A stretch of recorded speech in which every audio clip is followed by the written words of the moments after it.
Hello everyone, welcome to today's video and this is your friend Bharat Shankar. This is the chart of US GDP which is constantly declining, and this is the chart of Indian GDP which is bouncing back, which is also kind of reflecting on the stock market data as well, because if you see from past 1 year the US stock market has delivered minus 5.21% of negative returns, and on the other hand the Indian stock market has delivered a positive returns of around 5.21% from past 1 year. So from this data you can clearly understand the Indian stock market has survived the present harsh financial conditions of the world, whereas on the other side the developed nations, so-called the developed markets, have been crumbling under financial pressure and harsh condition of the global economy, which you can clearly see in the US economy, where US economy has officially entered a technical recession. But on the other hand, Indian economy has still not taken the heat of that. And because of all these reasons, many experts believe that Indian market is right now an attractive opportunity for global investors, and they also believe that a recession in US economy and in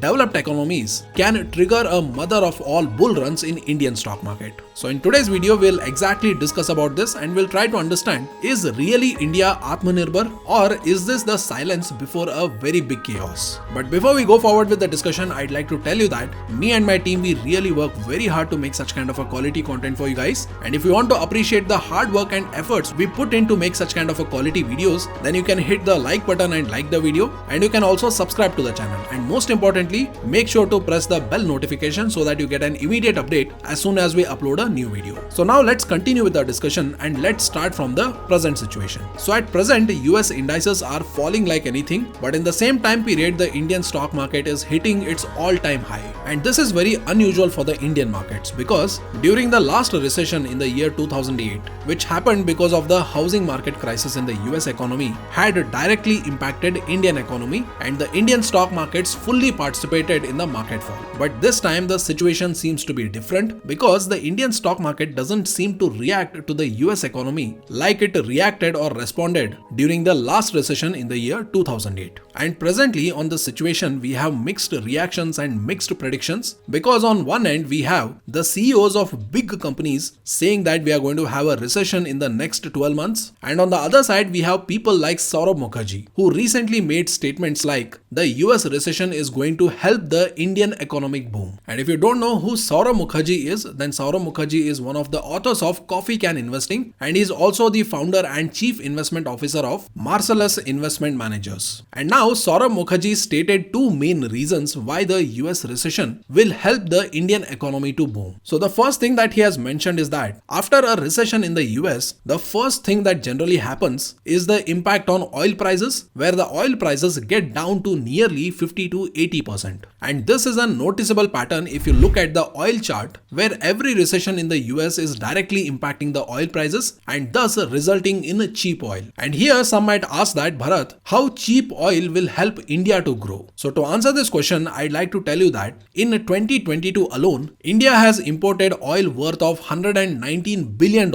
And as an oil importing country, the prices of oil will directly impact us. If the price rises, then we have to pay more money to buy oil, and if the price falls, then we have to pay less money to buy the oil. And because of these reasons, the international oil prices directly impact the Indian trade deficit, inflation in Indian economy, and the profitability of Indian corporations and companies. And if you ask how, then you should understand that India is one of the biggest oil importing nations, and if there is an increase in the oil prices, then our government has to spend more money to import oil, which increases the financial burden, resulting into current deficit. And the government is going to pass this burden to citizens, because of which the cost of petrol and diesel are going to increase, and it will also increase the price of raw materials derived from crude oil, which are basically used in chemical sector, paints, artificial materials like pipes, clothes, and many more are also going to increase. And most of these sectors are interlinked, because of which they pass on the increased cost on each other, which ultimately reaches the end user in the form of inflation, where prices of goods and services significantly rises. And on the other hand, when the crude oil prices reduces or falls, then this will directly help the Indian markets, because it will help to reduce the inflation in the Indian markets. And also now the prices of raw materials derived from the crude oil will also reduce or become cheaper, because of which it will help the Indian companies to earn a better operating profit margin. And when a company earns earns better operating profit margin, then it will help the company to earn better net profit and show better net profit growth. And whenever a company earns more profits and shows better profit growth, then the stock price of the company will also rise. And that is the exact reason why the Nifty and the crude oil prices have inverse relationship, which means our Nifty tends to rise when the crude oil prices are lower. So this is the first reason why Saurabh Mukherjea believes that a recession in the US market will help the Indian economy to boom. And then comes the second reason, where Saurabh Mukherjea also mentions that after every recession, the 10-year bond yield in the US market reduces to 2% to 2.5%. And you should know that the government bonds are safe investments, where investors get risk-free returns, and most of the big investors who invest thousands of crores use the bond yields as the benchmark to set their expectations on how much returns they can expect from the stock market. For example, if the bond yield is 5%, then the investor might expect 3 times more returns or 15% returns from the stock market, because if the investor is getting a risk-free return of 5%, then for taking risk and investing in the stock market, he would at least expect 3 times more returns than that, which basically justifies the high risk and high reward ratio. And in the same way, if the bond yield reduces to 2.5%, then the return expectation from stock market will also reduce, because even if they expect 3 times more returns, then they can expect around 7.5% of returns from the stock market. And if their analysis show that the stock market is capable of delivering this expected returns, then they will invest in the stock market, else they will not invest in the stock market, and in the worst case, they might sell their existing stocks and book profit to temporarily exit the market. And that is why when a bond yield rises, then a lot of investors book profit from the stock market and go to invest in the bond market, because they are getting higher risk-free returns in the bond market. And the same way, when the bond yield reduces, many big investors come back to invest in the stock market. And when money flows into the stock market will also rise. And along with the bond yield, another important factor is the interest rate, because interest rate is that factor which determines the purchasing power in that particular economy. In simple words, if the interest rates are higher, which means the borrowing cost is higher, and because of this higher borrowing cost, people will eventually start spending less, which will reduce the purchasing power in that particular economy. And on the other hand, if the interest rates are lower, then the cost of borrowing is lower, where people will eventually start spending more. In simple words, if the interest rates on loans are less or lower, it results in more people taking home loan, car loan and personal loan, which results in more spending. And when spending increases, companies also have to expand to cater this demand, because of which companies can also borrow more money because the cost of borrowing is less, and based on this borrowed money, they will plan their expansion. And when companies expand, it will result into more jobs, and more jobs mean more people spending more money on goods and services, which will again result into more demand for goods and services, which will increase the purchasing power in that particular economy. So to summarize the reasons, according to Saurabh Mukherjea, after a US recession, we will get 2 very important growth engines in our favor. Engine number 1 is cheaper oil, and engine number 2 is lower interest rates. And even today, when the central bank of the US, which is the Fed, is constantly increasing the interest rate, and this constant increase in interest rate is impacting the US market, but this impact is very less on the Indian market compared to the impact it is having on other developed economies and global market. And there is also a very solid reason for why the Indian stock market is not falling this time, because if you look at the data in the year 2022, the foreign institutional investors, which are the FIS, have sold around 2 lakh crores in the year 2022. And you would be surprised to know that in 2008 they sold about 94,000 crores, and our Indian market had hit a rock bottom. But this time we are holding our gains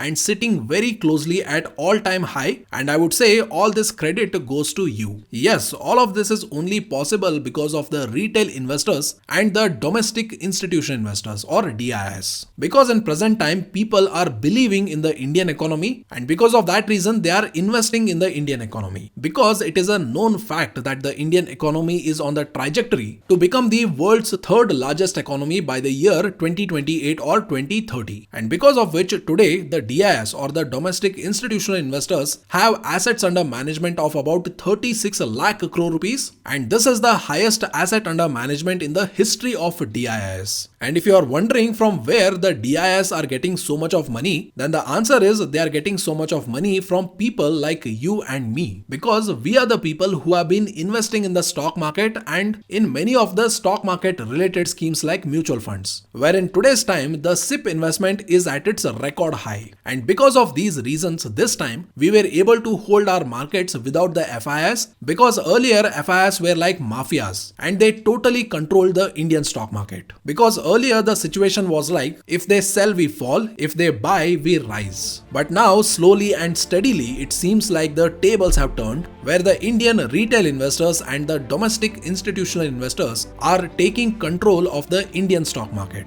And moreover, as I had mentioned earlier, according to the IMF report, by the end of 2028, India is going to surpass Japan and Germany to become the third largest economy in the world. And for this reason, many analysts and experts believe that there is no doubt that India is right now in the golden age and is one of the fastest growing economy in the world. Because of which they believe that a mother of all bull run in the Indian stock market is yet to come. And whether you believe in the growth story of Indian economy or not, you write it in the comment section. And you can also write in the comment section that whether you are willing to invest in the Indian stock market for long term or not, and if you are going to invest in the Indian stock market, which are the stocks you are going to pick. You can write that also in the comment section. So that's it for today guys, and I hope today's video was informative, and if you think so, then please make sure to press the like button and like the video, and you can also subscribe to the channel, and most importantly press the bell notification so that whenever we upload an urgent video or an important video, you get an immediate update or notification. So thank you so much for watching. I will see you in the next case study discussion. Until then, this is your friend Bharat Shankar signing off.